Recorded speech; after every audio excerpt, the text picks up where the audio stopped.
जय हिंद दोस्तों, स्वागत है आज की इस वीडियो में। दोस्तों आज की वीडियो में मैं आप सभी को 500 ऐसे इंपॉर्टेंट सवाल बताऊंगा जो आपके एग्जाम के लिए इंपॉर्टेंट होगा। तो दोस्तों ये हमारा पार्ट 1 वीडियो है। दोस्तों 500 सवालों की सीरीज का पार्ट 1 वीडियो है, ठीक है। तो दोस्तों इस वीडियो को शुरू से अंत तक देखिएगा और वीडियो अच्छा लगे तो वीडियो को लाइक और शेयर कीजिएगा। चलिए दोस्तों हम सवाल को देखते हैं। दोस्तों जैसे कि सबसे पहला सवाल में कहा जा रहा है, दोस्तों ये एसएससी जीडी और आरआरबी एनटीपीसी ग्रुप डी के लिए बहुत ज़्यादा इंपॉर्टेंट है। तो दोस्तों इस वीडियो को मिस मत कीजिएगा और वीडियो को शुरू से अंत तक जरूर देखिएगा। दोस्तों पहले सवाल में कहा जा रहा है कि सबसे बड़ी यानी कि सबसे बड़ी आंखें किस स्तनधारी प्राणी की होती है। स्तनधारी प्राणी की होती है। तो दोस्तों इसका राइट आंसर हो जाएगा हिरण, ठीक है। अगला 2 नंबर सवालों में दोस्तों कहा जा रहा है कि आज कार्बन डाइऑक्साइड CO2 के उत्सर्जन में सर्वाधिक योगदान करने वाला देश कौन है। तो दोस्तों इसका राइट आंसर हो जाएगा अमेरिका, ठीक है। दोस्तों 3 नंबर सवाल में कहा जा रहा है कि निम्नलिखित में से कुछ किस उद्योग में यानी कि अभ्रक कच्चे माल के रूप में प्रयुक्त होता है। तो दोस्तों इसका राइट आंसर क्या हो जाएगा। दोस्तों जो इसका राइट आंसर हो जाएगा विद्युत होगा, ठीक है। अगला सवाल है कि विद्युत प्रेस का आविष्कार किसने किया था। तो दोस्तों इसका राइट आंसर हो जाएगा हेनरी यानी कि हेनरी सीले ने, ठीक है। अगला दोस्तों हमारा सवाल है कि प्रेशर कुकर में खाना जल्दी पक जाता है किसके कारण। तो दोस्तों प्रेस यानी कि प्रेशर कुकर के अंदर खाना दाब अधिक होता है इसी के कारण, ठीक है। अगला सवाल है दाब बढ़ाने पर जल का क्वथनांक क्या होगा, बढ़ता है, ठीक है। क्या होता है यानी कि जल का जो क्वथनांक होगा वो बढ़ जाएगा। दोस्तों 7 नंबर सवालों में कहा जा रहा है कि प्रत्येक क्रिया के बराबर व विपरीत दिशा में एक प्रतिक्रिया होती है। तो दोस्तों यह न्यूटन का है, ठीक है। यह न्यूटन का तीसरा नियम है, ठीक है। कौन सा नियम है, तीसरा नियम है। अगला दोस्तों 8 नंबर सवाल में कहा जा रहा है कि कॉपर का सूत्र तत्व है यानी कि शत्रु तत्व है, शत्रु तत्व है। तो दोस्तों इसका राइट आंसर क्या हो जाएगा। दोस्तों जो इसका राइट आंसर होगा यानी कि गंधक हो जाएगा, ठीक है। क्या होगा, गंधक। अगला दोस्तों 9 नंबर सवाल में कहा जा रहा है कि उगते व डूबते समय सूर्य लाल यानी कि प्रतीत होते हैं क्योंकि दोस्तों लाल रंग का प्रतीक यानी कि प्रकीर्णन सबसे कम होता है, ठीक है। अगला सवाल है कि रेडियो एक्टिविटी की खोज किसने की थी। तो दोस्तों इसका राइट आंसर हो जाएगा हेनरी बेकरल यानी कि बैकरल ने, ठीक है। हेनरी बेर यानी कि बैकरल ने।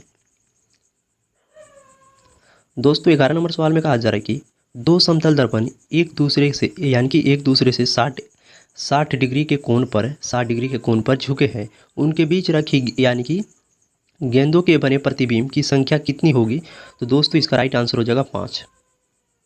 अगला सवाल कि पानी के अंदर हवा का एक बुलबुला किस तरह यानी कि बर्ताव करता है। तो दोस्तों इसका राइट आंसर हो जाएगा एक अवतल लेंस की तरह, ठीक है।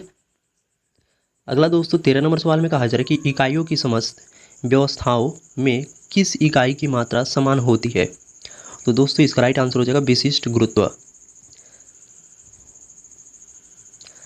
अगला सवाल में दोस्तों कहा जा रहा है कि यदि कोई मनुष्य समतल दर्पण की ओर 4 मीटर प्रति सेकंड की चाल से आ रही है तो दर्पण में मनुष्य का प्रतिबिंब किस चाल से यानी कि किस चाल से आता है, प्रतीत होगा। तो दोस्तों 8 मीटर प्रति सेकंड, ठीक है।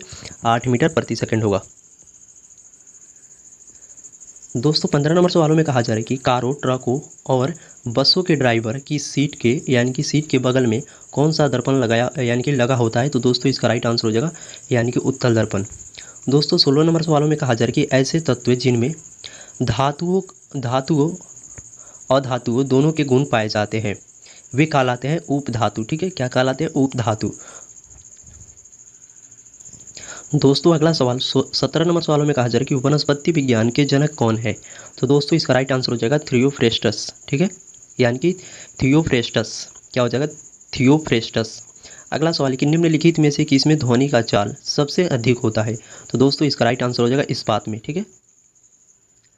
अगला सवाल में कहा जा रहा है कि एक व्यक्ति घूमते हुए स्टूल पर बाहें फैला यानी कि बाहें जो होता है फैलाए खड़ा है, ठीक है। एकाएक वह बाहें यानी कि यानी कि सैकड़ों सिकोड़ लेता है, ठीक है। यहाँ पे लिखा हुआ है सिकोड़ लेता है। तो स्टूल का यानी कि कोणीय वेग क्या होगा, तो कोणीय वेग जो होगा उसका बढ़ जाएगा, ठीक है। क्या होगा, बढ़ जाएगा। दोस्तों अगला सवाल कि चंद्रमा पर एक बम विस्फोट होता है इसकी आवाज़ पृथ्वी पर यानी कि सुनाई देती है, सुनाई नहीं देती है। यहाँ पे क्या लिखा हुआ है, सुनाई नहीं देती है। सवालों में कहा जा रहा है कि चंद्रमा पर एक बम विस्फोट होता है तो उसकी आवाज़ पृथ्वी पर सुनाई देती है, तो सुनाई नहीं देती है, ठीक है। अगला सवाल में कहा जा रहा है कि चंद्रमा पर वायुमंडल न होने का कारण यानी कि प्लायन वेग है, ठीक है। अगला दोस्तों सवाल में कहा जा रहा है कि यदि किसी सरल लोकल की लंबाई 4% बढ़ा दी जाए तो उसके यानी कि आवर्तकाल 2% बढ़ जाएगा, यानी कि 2% क्या होगा, यानी कि बढ़ेगा। ठीक है। अगला सवाल कि एक लड़की झूला यानी कि झूल रही है। ठीक है। एक लड़की जो है, यहाँ पे लकड़ी हम बोला है, सॉरी दोस्तों, यहाँ पे लिखा हुआ है लड़की। ठीक है। एक लड़की झूला झूल रही है, उसके पास एक अन्य यानी कि लड़की आकर बैठ जाती है, तो झूले का यानी कि आवर्तकाल क्या होगा, तो झूले का जो आवर्तकाल होगा अपरिवर्तित रहेगा। ठीक है। अगला सवाल कि हम रेडियो की यानी कि घुंडी घुमाकर भिन्न यानी कि स्टेशनों के प्रोग्राम सुनाते हैं। ठीक है। यह संभव है, तो दोस्तों इसका राइट आंसर हो जाएगा अनुदान के कारण। ठीक है, अनुदान के कारण। अगला सवाल है कि यानी कि वेंचुरी मीटर से क्या हम ज्ञात करते हैं, तो दोस्तों इसका राइट आंसर हो जाएगा जल के प्रवाह की दर को। अगला सवाल कि चौराहे पर यानी कि चौराहे पे पानी का फुहारा में गेंद यानी कि नाचती रहती है। ठीक है। गेंद क्या होती है, नाचती रहती है। चौराहे पर पानी के फुहारे में गेंद नाचती रहती है, तो नाचती रहती है क्योंकि यानी कि पानी का वेग अधिक होने से दाब घट जाता है। ठीक है।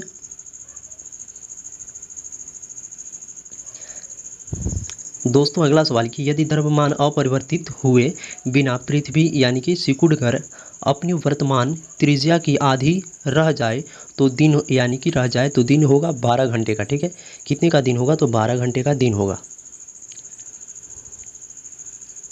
दोस्तों अगले सवालों में कहा जा रहा है कि यदि किसी पिंड को पृथ्वी से 112 किलोमीटर प्रति सेकंड के दाब से फेंका जाए तो पिंड यानी कि पृथ्वी पर कभी नहीं लौटेगा। ठीक है।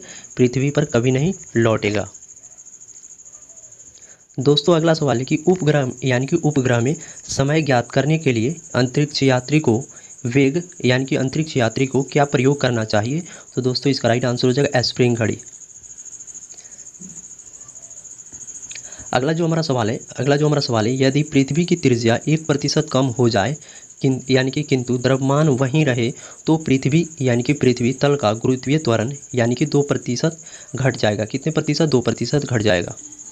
अगला सवाल है कि दाब का मात्रक है, तो दोस्तों दाब का जो मात्रक होता है पास्कल होता है। ठीक है। दोस्तों जैसे कि अगला सवाल में कहा जा रहा है कि खाना पकाने का बर्तन होना चाहिए, तो दोस्तों उच्च विशिष्ट ऊष्मा के नियम चालक यानी कि चालकता का। ठीक है, निम्न चालकता का। दोस्तों अगला सवाल की यानी कि झरने के जब जल ऊंचाई से गिरती है तो उसका ताप क्या होगा, तो दोस्तों उसका ताप जो होता है बढ़ जाता है। ठीक है। अगला सवाल में कहा जा रहा है कि केल्विन तापमापी यानी कि तापमापी में बर्फ का गलनांक होता है, तो दोस्तों 0 डिग्री केल्विन होता है। ठीक है, -0 डिग्री केल्विन। अगला सवाल है बॉटनी शब्द की उत्पत्ति किस भाषा के शब्द से हुई है, तो दोस्तों इसका राइट आंसर हो जाएगा ग्रीक। सवालों में दोस्तों 34 नंबर सवाल बहुत इंपॉर्टेंट है। केल्विन तापमापी में बर्फ का गलनांक होता है 0 डिग्री केल्विन। ठीक है, 0 डिग्री केल्विन हो जाएगा। ठीक है। अगला सवाल की यानी कि क्यूरी किसकी इकाई का नाम है, तो दोस्तों इसका राइट आंसर हो जाएगा रेडियो एक्टिव धार्मिकता। ठीक है। अगला सवाल कि किस रंग की तरंगदैर्घ्य सबसे कम होती है, तो दोस्तों इसका राइट आंसर हो जाएगा बैगनी। अगला सवाल कि कमरे में रखे यानी कि रेफ्रिजरेटर का दरवाज़ा खोल दिया जाता है तो कमरे का ताप क्या हो जाएगा, बढ़ जाएगा। अगला सवाल कि इंद्रधनुष में कितने रंग होते हैं, तो दोस्तों इसका राइट आंसर हो जाएगा 7 रंग होते हैं। अगला सवाल है कि सेकेंडो यानी कि पेंडुलम का आवर्तकाल क्या होता है, तो दोस्तों इसका राइट आंसर हो जाएगा 2 सेकेंड। अगला सवाल कि भारतीय विज्ञान संस्थान कहाँ स्थित है, तो दोस्तों बेंगलोर में। ठीक है। अगला जो सवाल है कि प्राध्वनिक विमानों की चाल होती है, तो दोस्तों ध्वनि के चाल से अधिक होती है। ठीक है। अगला सवाल में कहा जा रहा है कि भू स्थिर यानी कि उपग्रह की पृथ्वी से ऊंचाई होती है दोस्तों कितना, 36,000 किलोमीटर, यानी कि कितना होता है 36,000 किलोमीटर। निम्नलिखित में से किस पदार्थ की ऑक्सीजन नहीं होती है, तो मिट्टी का तेल। ठीक है।